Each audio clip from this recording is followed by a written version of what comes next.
తెలుగుదేశం నేతల దాడిలో గాయపడిన వారిని పరామర్శించేందుకు పొంగనూరులోని మాజీ ఎంపీ రెడ్డప్ప నివాసానికి వెళ్లిన మిథున్ రెడ్డిపై దాడి చేయడం అత్యంత హేమంచరిగా తిరుపతి ఎంపీ గురుమూర్తి అభివర్ణించారు.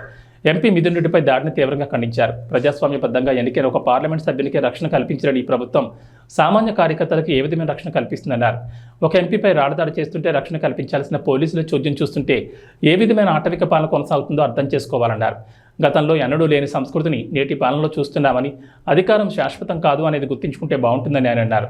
నేడు మీ వెనుక ఉండి దాడులకు ప్రోత్సహించే నాయకులు నాడు ఎవరు ఉండరు అనేది ఆలోచించాలని అన్నారు. ఈరోజు లోక్సభ ఫ్లోర్ లీడర్ మిథున్ రెడ్డి గారి మీద చేసినటువంటి దాడి నిజంగా ఈ కూటమి ప్రభుత్వం చేస్తున్నటువంటి నిరంకుశ పాలనకి నిదర్శనం. ఒక పార్లమెంటు సభ్యుడు తన నియోజకవర్గ పరిధిలోని సమస్యలు తెలుసుకోవడానికి వెళితే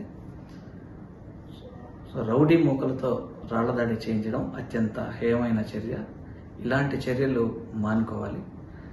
అలాగే మొన్న జరిగినటువంటి పెద్దలు విజయసాయిరెడ్డి గారి మీద మొన్నటి నుంచి జరుగుతున్నటువంటి మీడియాలో దాడి కానీ, అలాగే వినుకొండలో జరిగినటువంటి ఒక హత్య, వైఎస్ఆర్ కాంగ్రెస్ పార్టీ కార్యకర్తని చంపడం కానీ, ఇవన్నీ చూస్తుంటే భయకంపితులను చేసే విధంగా ప్రజల్ని వైఎస్ఆర్ కాంగ్రెస్ పార్టీ నాయకుల మీద వరుసగా దాడుల్ని ఆపకపోతే ప్రజలన్నీ అందరూ గమనిస్తున్నారు.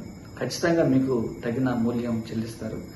ఈ రాష్ట్రంలో శాంతి భద్రతలను కొరవడి భయభ్రాంతులతో ఉండే విధంగా ఉంది. సో ఖచ్చితంగా ఇలాంటి చర్యల్ని ఆపాలని హెచ్చరిస్తాను వైఎస్ఆర్ కాంగ్రెస్ పార్టీ తరఫున.